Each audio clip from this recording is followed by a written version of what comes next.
there is a daily paper, Libération, in Paris, that offered me half page a day during all the summer to do whatever I wanted. So I tried to find an idea which has the look of a feuilleton, you know, stories that, I don't know if you say feuilleton in English, stories that follows each day. You need to... Feuilleton? No? Huh? Serial. Yeah. And I found at that time an address book in the street. This is certainly the most, I mean, for people who don't like my work, this is certainly the hardest one to take. So if there is an enemy in that room, it's the moment to appear, because this was in effect a little problematic. So I photocopied that address book, I sent it back to his owner, but I kept a copy of it. And then I decided to go to see every day all the people that were mentioned in the address book and try to make a portrait of that man through people's description, at least the one that would agree to speak to me. So every day I would call somebody. I would not give the name of the owner of the address book because I didn't want that they call him and he opens me the door. I wanted to go on until I see him, but I didn't. I knew that if I see him one day, I would have to stop. So people agreed. I said that I found an address book, that their name was in it. Could they meet me? When I arrived there, I told them what it was for, that it was a project to be published a few days later in Libération. I had like 7-8 days advance on the publication. And I gave them the name of the person. So some people agreed to talk, saying private things, saying he won't care. Other people refused to talk, but found a way to talk by saying he likes this restaurant, he likes this kind of food, this is a joke that made him laugh one day. When he comes to my room, he likes to sit in that chair. So by giving elements that they thought were not too intrusive, and on the 50 people I called, 2 refused to talk and said no. Actually, and not in front of me, but on the phone, not on the name of that person, but on the principle of the project. And so it was published daily in the Libération. And the man, I was again lucky because the 7 first days, all the people I called were not close from him. One had been his electrician 8 years ago, and they were still in the book. One had not seen him 5 years. So this book had been like the size of his room, whatever.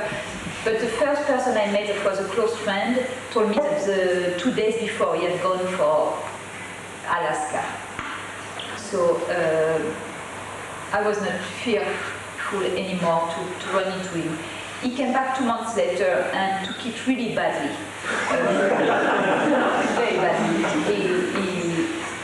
All his friends, many of his friends had accepted to talk, given his character, because they said, if it was someone else, I would not answer, but this project seems to be made for him. He's the kind of person that will love it. They all were, all his close friends, with no exception, were totally persuaded that it was like, he was a perfect target for this. He didn't thought like that at all when he came back. He was very, very angry. He decided to take a lawyer and take the newspaper to court. So we waited for this, and then he sent a letter saying that if his letter was published with the photo he was sending, he would stop taking us to court. The letter was a letter where he said why he disliked the project, what it had been very intrusive, that was not his way of thinking what art was, but art was not coming by the side but facing things. He had a very moralistic but a point of view on what work of art should be, and it was not this. Second, he said he was not John Doe or whoever, XY, he was, and he gave his real name. And the third thing was a photo of me without clothes that he found, I don't know how, the same way I found it, things about him, like he came and finally found a photo of me without clothes, which is not so hard to find since I was a stripper. Let's say that he found another one.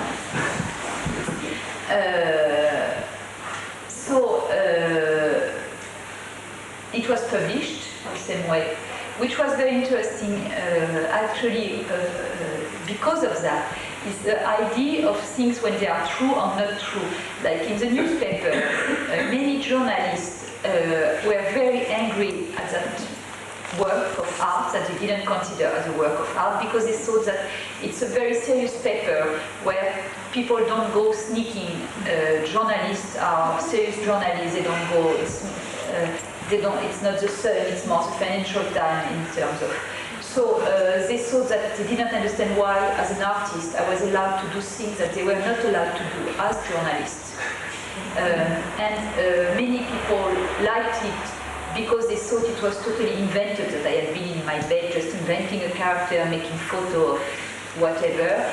Many people disliked it because they thought it was invented. So they didn't. So suddenly it was a mess because people that had liked it start to dislike it, and just based on the notion of it is true or it's not true, suddenly it was a very strange reaction based on those elements of total change of considering the project, because the man had said it's true and here I am. And for me it was interesting because at least it proved it was true. So I was quite happy of his answer. This man has never wanted to meet me since. I've been trying every year. He's never forgiven.